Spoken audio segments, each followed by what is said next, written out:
मैं आज फिर लेकर आया हूँ आप लोगों के लिए सच्ची और अमेजिंग हॉरर स्टोरीज। तो शुरू करते हैं। आगे की स्टोरीज मैं अपने व्यूअर्स के ही पॉइंट ऑफ व्यू से कंटिन्यू करूँगा। हाय दोस्तों, मेरा नाम जतिन है और मैं आज आपको एक और सच्ची डरावनी स्टोरी सुनाना चाहता हूँ। दोस्तों, मैकडॉनल्ड्स का नाम तो आपने सुना ही होगा। दुनिया के सबसे प्रसिद्ध फास्ट फूड रेस्टोरेंट में से एक है। हालांकि ये बहुत स्वस्थ नहीं होता, पर लोग फिर भी यहाँ खाना प्रेफर करते हैं। चूँकि मैकडॉनल्ड्स 24 घंटे खुला रहता है, इसका मतलब है कि दिन के किसी भी समय आप अपनी इच्छा अनुसार कुछ भी ऑर्डर कर सकते हैं। लेकिन इतनी मज़ेदार और मैत्रीपूर्ण जगह पे भी अजीब और अप्रत्याशित चीज़ें हो सकती हैं। अगर आपने कोशिश की तो भी आप भूल नहीं पाए। मेरे साथ भी कुछ ऐसा ही हुआ है। ये कहानी इतनी अनावश्यक और भयानक है कि मैं कभी नहीं भूलूंगा। ये 3 साल पहले मेरे साथ हुआ था, जब मैं 17 साल का था। मुझे नौकरी की सख्त ज़रूरत थी, क्योंकि मेरी एजुकेशन पूरी करने के लिए मुझे अपने कॉलेज की फ़ीस चुकानी होती थी। अंत में मुझे बड़ी मुश्किल से मैकडॉनल्ड्स में नौकरी मिली।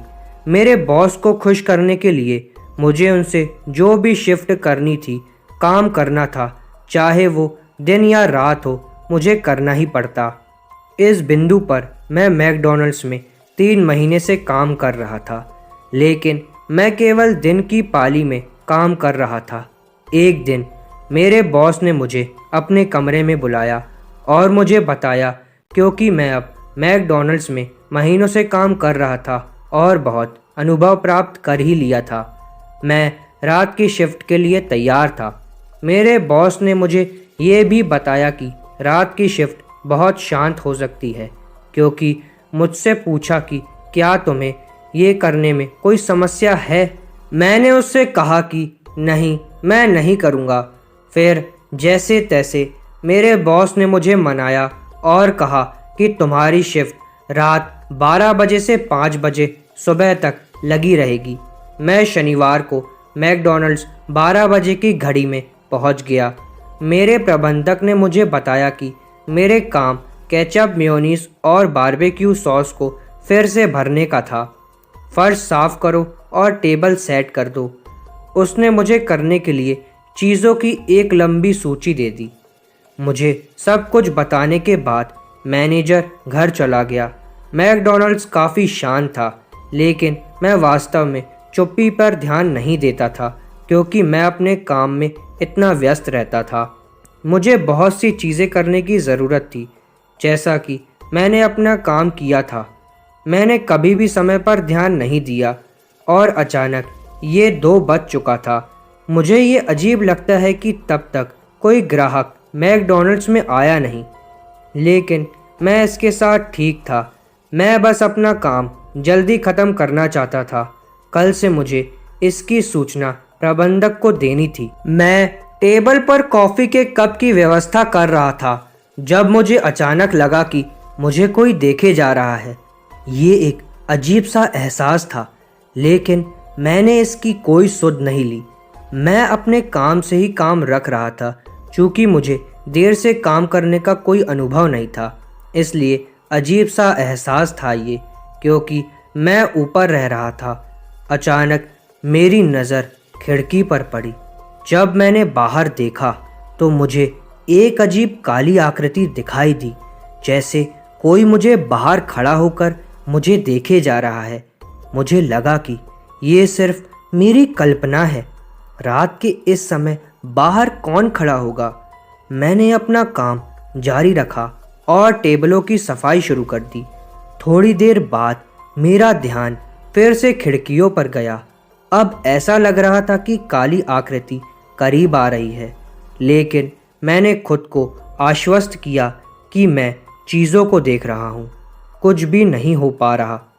ये थकावट के कारण है, ये मैं अपने मन को मना रहा था। तब मैंने फैसला किया कि अब मैं बाहर नहीं देखूंगा और सलीके से काम पर ध्यान दूंगा। इसलिए मैंने काम जारी रखा। शोर सुनकर मैं अपना काम ही करे जा रहा था।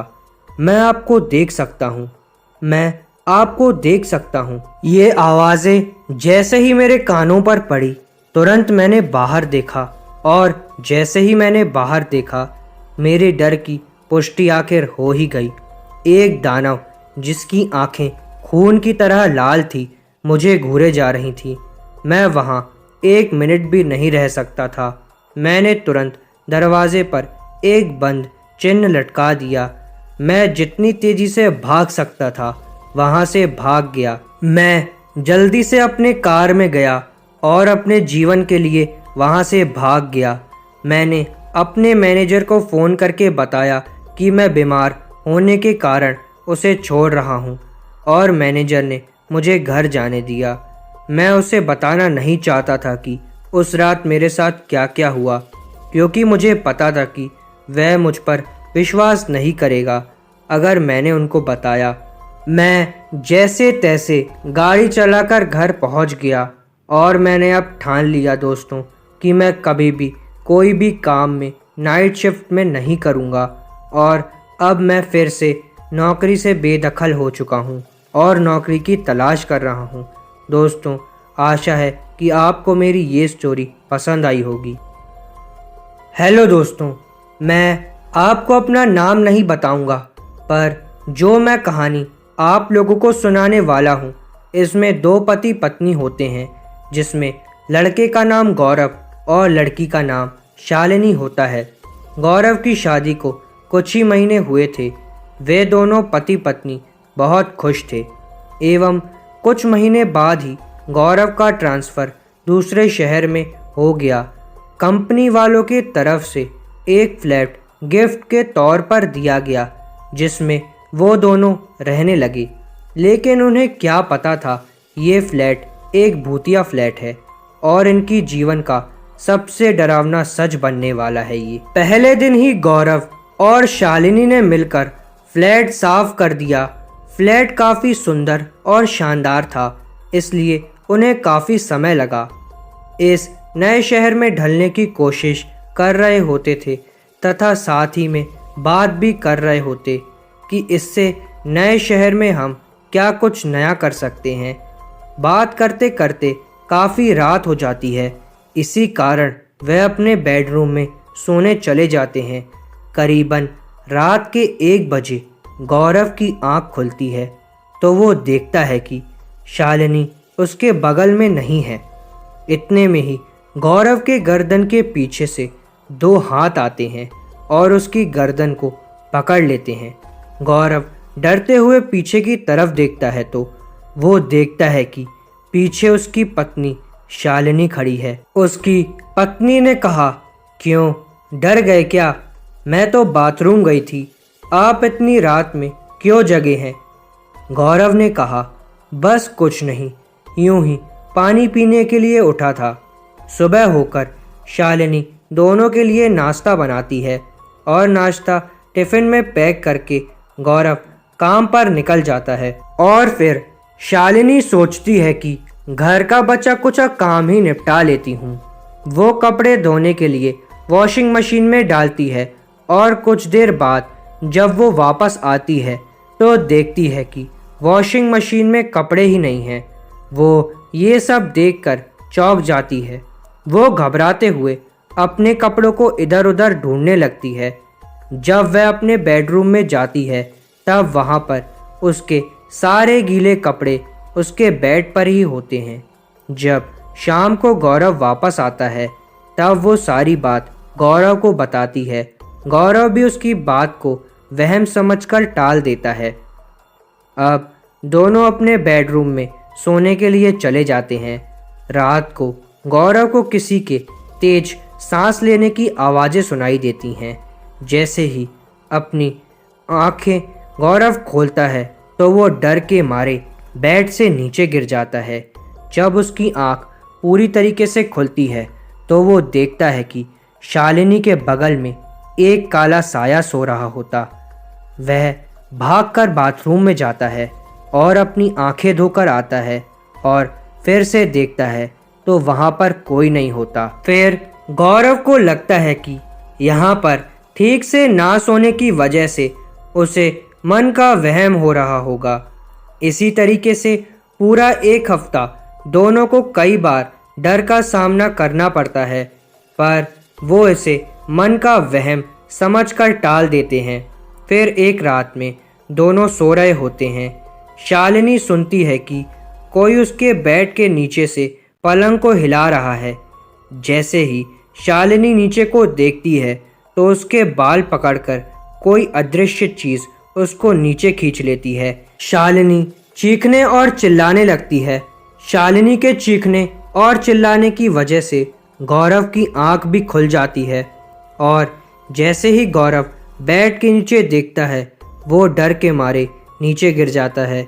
वो देखता है कि शालिनी के पीछे कोई काला साया लेटा हुआ है। फिर वह डर के मारे टॉर्च जलाकर देखता है कि वहाँ पर कोई भी काला साया नहीं है। वो दोनों अब बहुत बुरी तरीके से डर चुके थे। वे दोनों डर के मारे कमरे से बाहर निकलने की कोशिश करते हैं। फिर वो देखते हैं कि दरवाजे पर कोई खड़ा है, तो उन दोनों की हिम्मत नहीं होती कि वो दरवाज़ा खोलकर देख लें। इतने में ही गौरव अपनी टॉर्च जलाने का प्रयास करता है तो उसकी टॉर्च भी खराब हो जाती है। फिर वह देखता है कि शालिनी उसके बगल में ही नहीं है। फिर वो देखता है कि शालिनी दरवाजे पर खड़ी है और उसकी ओर इशारा करके उससे कहती है कि पीछे देखो।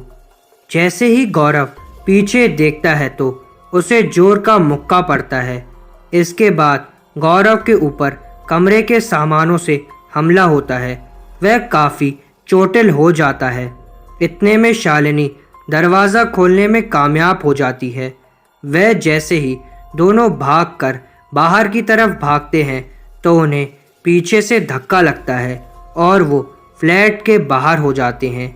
वह घबराते हुए लिफ्ट की ओर जाते हैं और जैसे ही वो बिल्डिंग के बाहर जाते हैं तो देखते हैं कि फिर से कोई काला साया उन्हें उनकी खिड़की से देखे जा रहा है और कुछ देर बाद वो काला साया वहाँ से गायब हो जाता है।